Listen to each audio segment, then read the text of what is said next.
Ahora sí, muy buenos días, iglesia. ¿Cómo han estado? Este es un privilegio ser el primero de- para enseñar aquí que de los que nos estamos en una reunión de predicadores y ser el primero y en pisar este atril, pisar esta tarima, perdón, porque pues, el atril está muy complicado para subirme ahí. Y es un privilegio de verdad. Entonces, hoy vamos a ver una serie de enseñanzas sobre las doctrinas de la gracia o también llamados los 5 puntos del calvinismo. Y es importante este tema porque es parte de nuestra historia. Un gran hombre, poeta y filósofo estadounidense de origen español llamado Jorge Agustín Nicolás Ruiz, conocido como George Santayana, dijo lo siguiente: un pueblo que no conoce su historia está condenado a repetirla. ¿Se le hace conocida esa frase?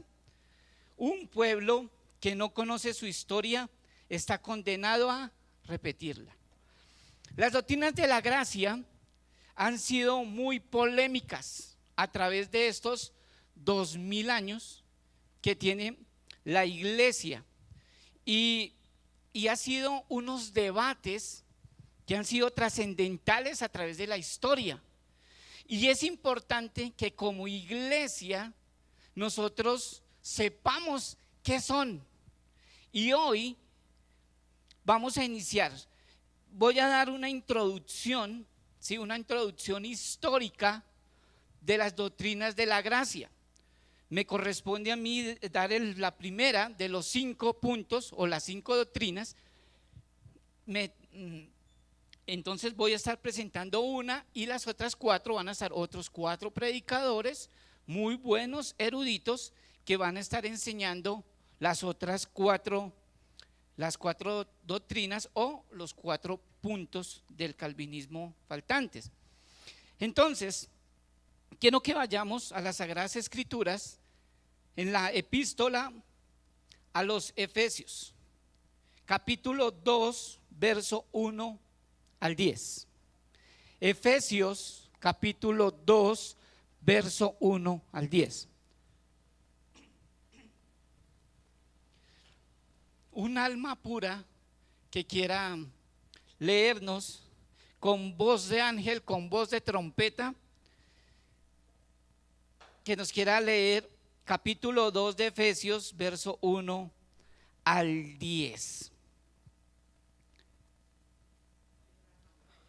Si no hay un alma pura, entonces un pecador impuro. Ah, bueno, muy bien. Bueno.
Amén.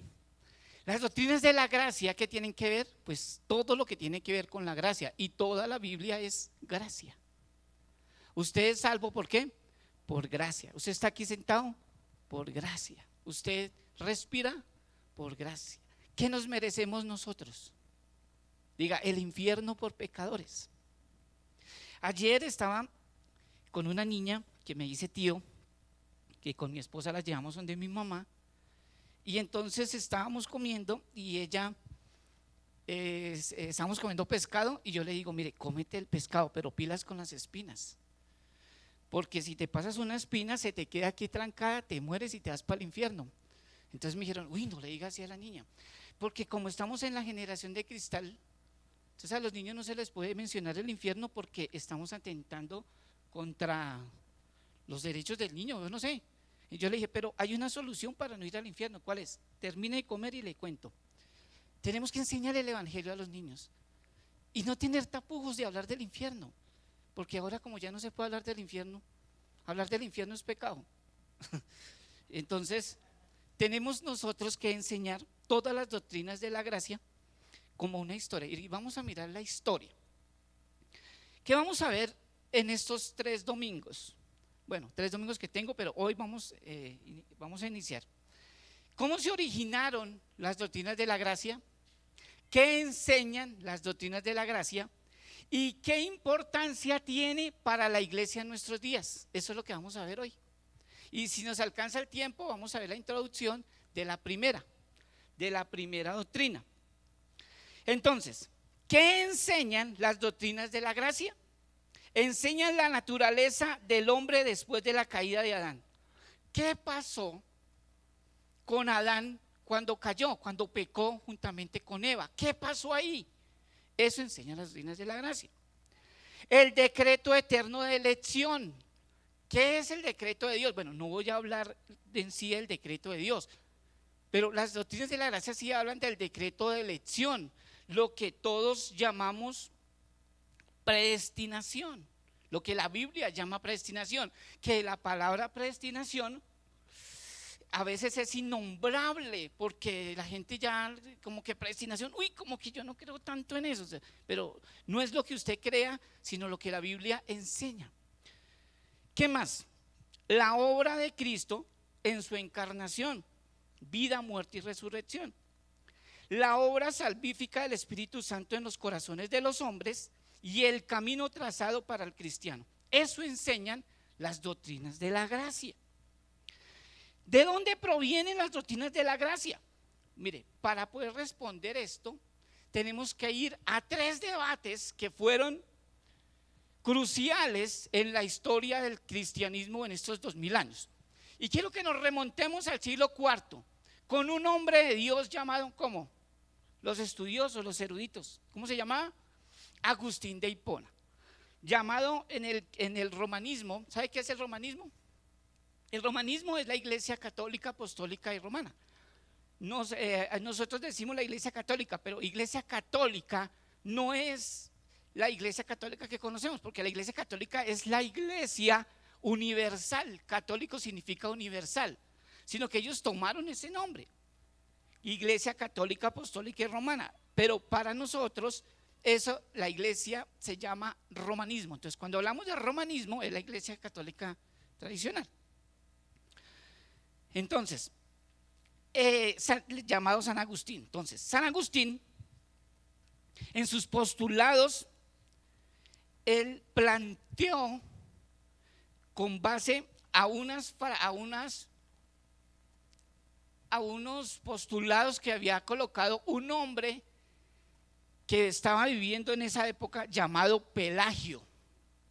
Entonces Pelagio había sacado como unos postulados y una doctrina totalmente diferente a lo que la Escritura dice. Y San Agustín tuvo ese debate y comienza a colocar sus propios postulados con base a las Sagradas Escrituras. Entonces, la frase de Agustín, que era parte de su oración, era: dame lo que me mandas y mándame lo que quieras. Esa era la frase de San Agustín en su oración: dame lo que me mandas y mándame lo que quieras. ¿Qué planteó él? Lo que planteó él fue la cuestión del pecado original. El hombre es esclavo del pecado después de la caída de Adán. La salvación del hombre se debe solo a la gracia de Dios y formuló la doctrina de la predestinación. Esos fueron los postulados de Agustín, de San Agustín de Hipona. Pelagio, ¿qué fue lo que él postuló? Pelagio negó la existencia del pecado original. ¿Qué dijo? Que la caída de Adán no afectó a la raza humana, sino solo a Adán. ¿Qué quiere decir esto? Adán pecó, Adán murió espiritualmente, pero los que nacen después de Adán no. O sea que él dijo que todos los niños nacían santos y puros, y que todas las personas después de Adán nacían puras. Y estos grandes debates, ¿qué tenían que ver? Todos estos debates tienen que ver con el libre albedrío. Estos tres debates en la historia del cristianismo tienen que ver con el libre albedrío. Entonces, este Pelagio fue condenado como herético por la iglesia. Y en el momento que fue condenado como herético, como un hereje dentro de la iglesia, entonces más años después surgió el uy, qué pena, hermano, que estoy como grave. Pelagianismo, el semi. Entonces ya no dijeron que el hombre no estaba muerto en sus delitos y pecados, como lo plantea la Biblia y San Agustín en su momento, sino que el hombre ya no estaba muerto, y no estaba bien, o sea, ya no nacía puro, sino nacía enfermo. O sea, que podía responder hacia el llamado. Entonces, esas fueron la herejía del pelagianismo, que más adelante surgió, llamado el semi-pelagianismo. Ese fue el primer debate en el siglo IV después de Cristo. Amén. Ese fue el primer debate. Después hubo otro debate, y ese lo encontramos en el año 1500 después de Cristo entre dos hombres. El primero lo vamos a llamar Martín Lutero, y el segundo hombre fue Erasmo de Rotterdam. ¿Quiénes fueron ellos? ¿Saben? Martín Lutero, usted ya se fue, un monje agustino que tuvo la osadía de clavar las 95 tesis en la catedral de Wittenberg en Alemania. Ese es Martín Lutero. ¿Cuál era la frase de él? Él decía, la frase de Pelagio, se me había olvidado decirles, la frase de Pelagio era: todo lo que debo hacer, lo puedo hacer. Todo lo que debo hacer, lo puedo hacer. La frase de Agustín, ¿cuál era? Dame lo que me mandas y mándame lo que quieras. Esa era la frase de Agustín de Hipona. Y Martín Lutero, la frase de Martín Lutero era: creer en el libre albedrío pone en entredicha la gracia. Esa era la frase de Martín Lutero. ¿Qué era lo que proponía Martín Lutero? Estaba de acuerdo con Agustín sobre la esclavitud del hombre en el pecado. Y él decía: si un hombre se salva es porque Dios lo eligió y le concedió su gracia. Esas eran las frases de Martín Lutero. ¿Qué más planteó? Planteó la cuestión de la voluntad revelada de Dios y su voluntad secreta. Eso fue lo que planteó Martín Lutero. Pero el que se le opuso fue un hombre llamado Erasmo de Rotterdam. Tiene muchísimos libros, todavía lo estudian, muchos estudian. Los que estudian, por ejemplo, sociología, tienen que ver mucho con libros de Erasmo de Rotterdam. Y la frase de Erasmo de Rotterdam era: todo lo que Dios ordena hacer al hombre, el hombre lo puede hacer. Parecida a la frase de ¿quién? De Pelagio. Ahora, si usted tiene preguntas, dudas, téngalas ahí, y cuando vengan los pastores le preguntan. No, si usted tiene preguntas, dudas, pregunte. Si yo no le puedo contestar, entonces ya le preguntamos a los pastores. Y si los pastores tampoco, pues vamos al que todo lo sabe, Google. No mentiras. No mentiras.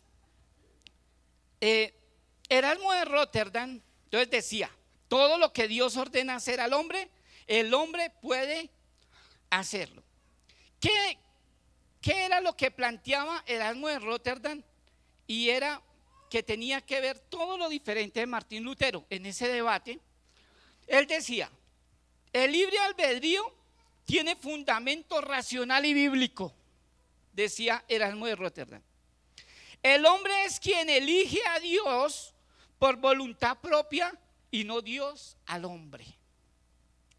La concepción de Erasmo sobre el libre albedrío es la misma de Pelagio, 1500 años después. Y lo más triste es que Pelagio fue considerado un hereje de la época y fue desterrado. Pero 1500 años se levantan hombres todavía con ese pensamiento, como Erasmo de Rotterdam. Y Erasmo de Rotterdam no era cualquiera, ¿sí? Era un hombre estudiado, era un hombre docto y había escrito muchísimos libros que aún todavía se estudian. Entonces, ese fue el segundo debate. Estos tres debates, falta el último debate, lo vemos entre Juan Calvino y otro hombre llamado Jacobo Arminio. Uno llamado el famoso calvinismo y el otro el arminianismo. ¿Por qué es importante estudiar esto? ¿Por qué ir a la historia? Porque tenemos que ver el fundamento. Mira, hay muchos que siguen practicando la doctrina de Arminio y no saben ni quién es Arminio. Digo, Arminio, ese es como que es una canción paisa. Arminio, Arminio. Entonces es importante conocer la historia porque el pueblo que no conoce su historia está condenado a repetirla. Y por eso seguimos enseñándole a la gente: Dios te ama y tiene un propósito contigo. Así le decimos a un gay, ¿sí? Así le decimos a un hombre que no conoce el Señor, que no conoce el Señor ni nada, ¿sí? Hasta un borrachito: Dios te ama y tiene un propósito contigo. Y seguimos todavía doctrinas y no sabemos por qué y de dónde vienen. Entonces es importante conocerlo. Y entonces el tercer debate fue entre el calvinismo y el arminianismo. ¿Qué dice el arminianismo? El fundador de esta línea fue Jacobo Arminio, por sus seguidores. Después de la muerte de Arminio, sus seguidores llamados remonstrantes. La palabra remonstrante o remonstrán viene de la palabra protesta. Entonces los remonstrantes eran como una especie de protestantes, de manifestantes, no de los protestantes de que hablamos de 1517, sino de otros llamados, así se les llaman, remonstrantes. En el año 1610 ellos presentaron una protesta ante el parlamento holandés contra el calvinismo. En ese tiempo en Holanda, las doctrinas que se enseñaban en ese momento eran doctrinas basadas en la mayoría de escritos de Calvino. Calvino tiene unos enciclopedias llamadas La Institución de la Religión Cristiana. Todo sacado de la Biblia. No es que Calvino se haya inventado otra Biblia. No es que Calvino se haya inventado otra doctrina diferente. No, señor. No, señora. Lo que pasa es que Calvino, a través del estudio y todo, sacó esos postulados, sacó toda esta doctrina con base a la Biblia. No se fue a otro lado, es bíblico. Todo está a través de la Biblia, demostrado. Entonces, Holanda era ya un país que seguía prácticamente todas esas doctrinas bíblicas. Entonces, los estudiantes o seguidores de Jacobo Arminio, llamados remonstrantes, en el año 1610 presentaron esa protesta ante el parlamento. Y la protesta se resumía en 5 puntos que reflejaba el pensamiento de Jacobo Arminio. Vamos a mirar quién era Jacobo Arminio. En 1618 estos remonstrantes fue que a través de la protesta que hicieron se desarrolló el sínodo de Dort, en donde se condenó el arminianismo y se reivindicó el calvinismo en este país, en Holanda, en todos los Países Bajos. Entonces, ¿qué era un sínodo? Sínodo, la palabra sínodo quiere decir que es una asamblea o o un, bueno, o un encuentro religioso consultivo. Eso es lo que significa la palabra sínodo. Yo pensé que sínodo era como especie de un concilio. No, el concilio es diferente. Esta es una asamblea, un encuentro religioso consultivo, que eso fue una asamblea nacional en Dor. ¿En Dor qué es? Una ciudad allá en Holanda. Entonces, se desarrolló el sínodo de Dor, en donde se condenó el arminianismo y se reivindicó el calvinismo. Esto es el arminianismo. ¿Qué dice el otro debate? En el tercer debate está el calvinismo. ¿Y qué era lo que los gomaristas, que eran liderados por Franciscus Gomarus? ¿Quién era Franciscus Gomarus? Fue un seguidor de todas las doctrinas de Calvino y que había sido alumno de Teodoro de Beza, que fue el que surgió después de Calvino, o sea, fue el que sucedió a Calvino, Teodoro de Beza. Ya vamos a hablar más de él. Entonces, eso fue lo que pasó. Entonces, ¿qué hicieron estos gomaristas, que eran liderados por él? Lo que hicieron en ellos fue que se opusieron al arminianismo, a esos 5 puntos que hablaron los arminianos, o sea, los seguidores de Arminio, llamados remonstrantes, y lo que hicieron ellos fue que se opusieron a esa teología, a lo que esos 5 puntos, que más adelante los vamos a ver. ¿Qué más hicieron? Sistematizaron la soteriología de Calvino en 5 puntos como defensa contra el arminianismo. Y estos 5 puntos fueron conocidos por la iglesia subsecuente como las doctrinas de la gracia o los 5 puntos del calvinismo. Esos fueron los 3 debates que han sucedido en el transcurso de estos 2000 años en la iglesia. Entonces es importante saberlos. El primer debate fue entre ¿quiénes? Agustín de Hipona y Pelagio. El segundo debate fue entre Martín Lutero y Erasmo de Rotterdam, y el tercer debate entre calvinistas y arminianos. Entonces, ¿qué fue lo que sucedió? Lo que sucedió fue que en el año 1610, apenas un año después de su muerte, o sea, la muerte de Arminio, basados en sus enseñanzas, fueron formulados por sus seguidores, a quienes se les denominó, ¿cómo se les denominó a los seguidores de Arminio? Remonstrantes. Entonces, esos seguidores de Arminio, ¿quién era Arminio? Entonces, Arminio era un pastor y teólogo holandés, nacido en el año 1560, o sea, 4 años antes de la muerte de Juan Calvino. Su formación teológica fue en Ginebra, fue profesor, fue el sucesor de Calvino,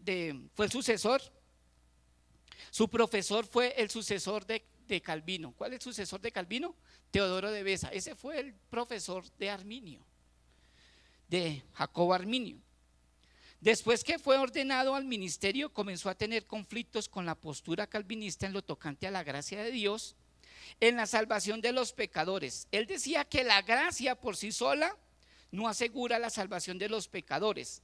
El hombre tenía libre albedrío y no estaba muerto totalmente, podía resistir al Espíritu Santo. Eso era lo que decía Jacobo Arminio, y vemos que crece, o sea, se forma bajo una doctrina calvinista, pero que ya después, cuando fue ordenado y todo, como que se puso a meditar y dijo: no, el hombre tiene libre albedrío. Sí, no, yo no creo que no tenga, nace muerto. No, está complicado. Entonces como que comenzó a tener conflictos, no dormía de noche, tomaba harto tinto, pero nada. Y yo decía: no, y le daba esto en la cabeza, y dijo: no. Comenzó a predicar prácticamente casi la misma teología de Pelagio, lo que ha dicho Erasmo de Rotterdam, y dijo: no. Entonces, cuando se enteraron, Teodoro de Beza y todos los llamaron: venga para acá, mijo.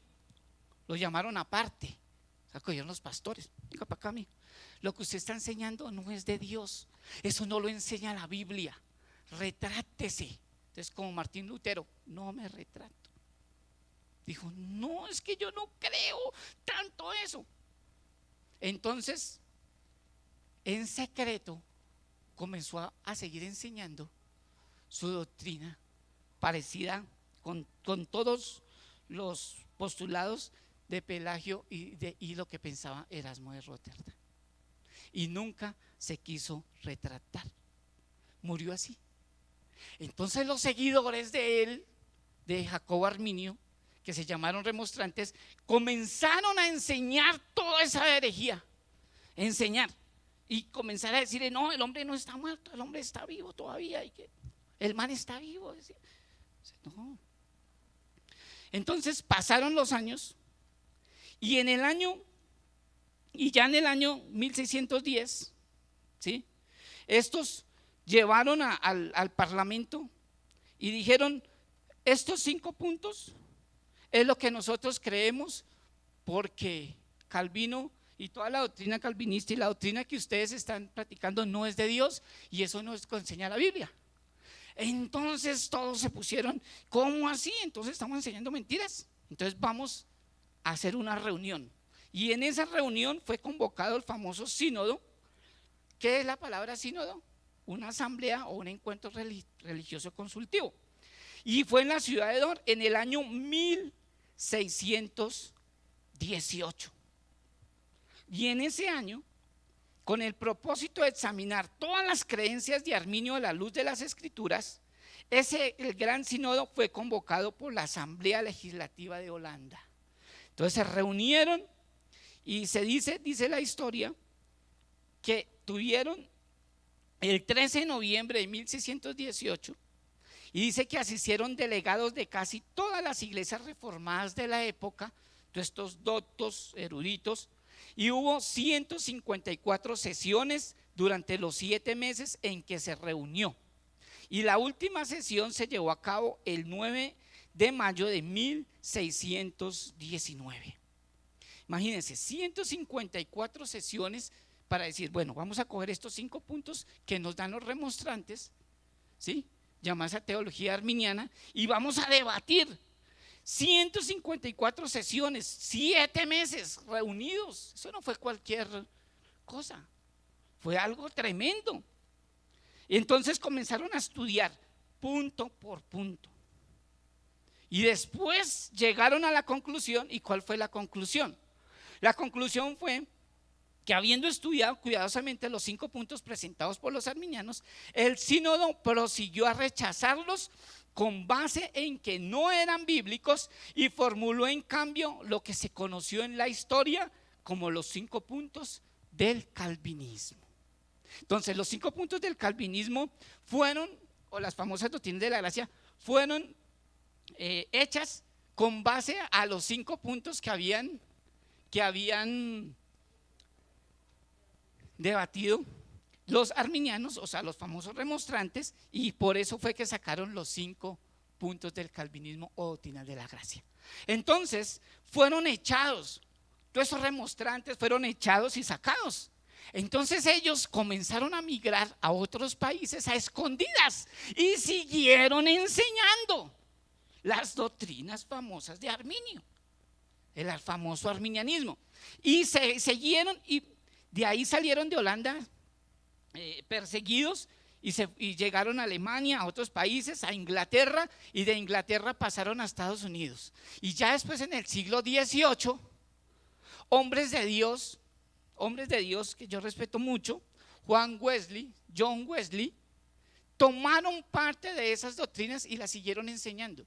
Y después vemos iglesias grandísimas de concilios como Asambleas de Dios, Cruzada Cristiana, todas esas iglesias grandes que no son heréticas, ¿sí?, porque de pronto van a decir: aquí está hablando mal de Asambleas de Dios, de las santas Asambleas de Dios, está hablando mal. No, estoy diciendo que parte de su teología es arminiana, y saber que Pelagio fue condenado como hereje, Rotterdam fue condenado también como, bueno, no tanto como hereje Rotterdam, pero sí sus doctrinas nunca fueron bíblicas. Y ahora Arminio, que todos los remonstrantes habían sido echados de Holanda porque no eran bíblicas. Entonces llegaron, y hasta el día de hoy todavía se enseña esta teología arminiana, ¿sí? Ahora, no quiere decir que si una persona practica teología arminiana se va para el infierno. No, señor, no, señora. Porque entonces van a decir, no, es que usted está enseñando algo que es una herejía, que cómo así, que el que es arminiano se va para el infierno. No, no estoy diciendo eso, porque la salvación es por gracia. ¿Por creer en quién? En Cristo Jesús, ir a Él en arrepentimiento y fe. A mí no me salva si soy calvinista, si soy arminiano, a mí no me salva eso. Si lo que pasa, que es importante usted conocer la historia y conocer qué es lo que usted está estudiando. Si yo le pregunto a usted, ¿quién fue Simón Bolívar? Usted me va a decir, libertador, nació en Caracas en un portero lleno de vacas. ¿Sí, no? ¿Quién fue Cristóbal Colón? Cristóbal Colón descubrió América. ¿A qué vino? Bueno, a robar, a saquear, o vino a descubrir. Bueno, eso sí ya no me interesa. Pero usted sabe historia, ¿sí o no? ¿Quién fue Miguel de Cervantes Saavedra? Entonces usted ya sabe. Pero cuando usted le preguntan, oiga, ¿usted sabe de dónde surgieron las doctrinas de la gracia? ¿De dónde salen los 5 puntos del calvinismo? Y usted, pues yo no sé, tengo que preguntarle al pastor. Es importante que usted sepa la historia, conocer de dónde viene, por ejemplo, el credo niceno. Qué bueno aprender historia. Siente que cuando usted tenga tiempito y tenga tiempito, usted me busque y a la luz de un cafecito podemos hablar todos estos temas que a mí me gusta la historia. Y es importante, por eso es que cuando usted estudia teología, entonces a usted le enseñan una materia que es la historia del cristianismo. Y es muy chévere. Nombres, todo esto. Por eso, esto al menos es lo básico. Entonces, esas son doctrinas, se han venido predicando y yo me formé bajo una doctrina arminiana y yo no sabía. Y yo por eso decía, yo el día que conocí del Señor, el 6 de abril de 1997, yo acepté al Señor. Ese día le di la oportunidad al Señor de entrar a mi vida. Porque ese era el testimonio, ¿no? Quiero contar el testimonio. Sería el día que yo le di la oportunidad al Señor, porque el Señor me habló y me dijo, aquí estoy a la puerta y llamo, y si escucha mi voz se abre la puerta. Y ese era el tema. Y así enseñamos. ¿Y dice la Biblia eso? No. ¿De dónde viene eso? De que nosotros tenemos libre albedrío y podemos escoger. Cuando yo quiera me arrepiento, cuando yo quiera le doy la oportunidad al Señor. ¿Sí, no? Entonces, o como enseñan en muchas iglesias, dele la oportunidad al Señor, perdone a Dios. Así, perdone a Dios y dele la oportunidad. Entonces, ¿de dónde vienen todas estas doctrinas? Pues de allá. En el siglo XX, estas doctrinas, un hombre con base al tulipán, que es la flor nacional de Holanda, en inglés tulip, colocó un acróstico sobre las doctrinas de la gracia. Y en la T, en inglés, es que yo no sé inglés, yo medio sé español, todo el mundo quiere estudiar inglés y ni siquiera sabe español. Entonces, dice total depravación, ahí está la T de Tuli. La U es elección incondicional, pero es eso, entonces con la U. La L es expiación limitada, yo creo que por limitada, o sea, por límite, me imagino. Gracia irresistible, pues la I, por irresistible. Y P, por la perseverancia de los santos. Esto fue llamado el Tulit, que ya fue en el siglo XX, pero que ha tenido también su debate y su polémica, que eso es lo que vamos a ver cuando veamos la depravación total, si es una depravación total o es parcial, es imparcial, entonces que lo vamos a ver. Entonces, los arminianos en los 5 puntos fueron la libre voluntad o habilidad humana. ¿Qué quiere decir eso? Que el hombre tiene libre albedrío y que él puede decidir si resiste o no resiste a la gracia de Dios. Elección condicional, la segunda. La tercera, expiación ilimitada, gracia resistible. Y ellos también hablan de la perseverancia de los santos, pero ¿cuál es el problemita ahí? Que ellos hablan que una persona perseverando, que en la presencia de los santos puede caer de la gracia. Y esos fueron los 5 puntos o las famosas doctrinas de la gracia. ¿Fácil? Fácil, ¿no es cierto? Chévere ese tema. Entonces, esa es la historia de cómo, qué enseñan, cómo se originaron y qué importancia tiene para nosotros en este tiempo. ¿Preguntas? ¿Dudas? ¿Todo claro? Listo, chévere. A mí me enseñaron y me dijeron, si usted quiere enseñar la palabra de Dios, enseñe la palabra de Dios como se la enseña a un niño. Porque a veces nosotros, quizás porque cuando se estudia mucho, se usa mucha terminología, muchos términos que casi no se entienden. Entonces, a veces volvemos el evangelio o volvemos el cristianismo, lo volvemos tan complejo de entender y saber que el evangelio tiene que enseñarse tan fácil o toda la escritura se debe enseñar de una manera que todo el mundo entienda. Entonces, la idea es que podamos entender de dónde provienen, para qué nos sirven y cómo se originaron. El tema entonces que me corresponde a mí es la primera doctrina de la gracia llamada depravación total, ¿sí? O depravación parcial, o bueno, tiene varios nombres, pero entonces nos vamos a detener en la primera. ¿Qué fue lo que planteó Arminio? O sea, vamos a ver una introducción nomás, y de hoy en 8 días vamos a ver todo lo que es la primera doctrina o el primer punto. Pero, ¿qué fue lo que Arminio colocó en su primer postulado? Los seguidores, los remonstrantes. ¿Cuál fue? Ellos dijeron, se lo voy a leer. Aunque la naturaleza humana, eso fue lo que plantearon los remonstrantes, o sea, los seguidores de Arminio. Aunque la naturaleza humana fue seriamente afectada por la caída de Adán, el hombre no ha sido dejado en un estado de total desayuda espiritual. Dios cortésmente capacita a todo pecador para que se arrepienta y crea, pero no interfiere con la libertad del hombre. Cada pecador posee una voluntad libre y su destino eterno depende de cómo la use.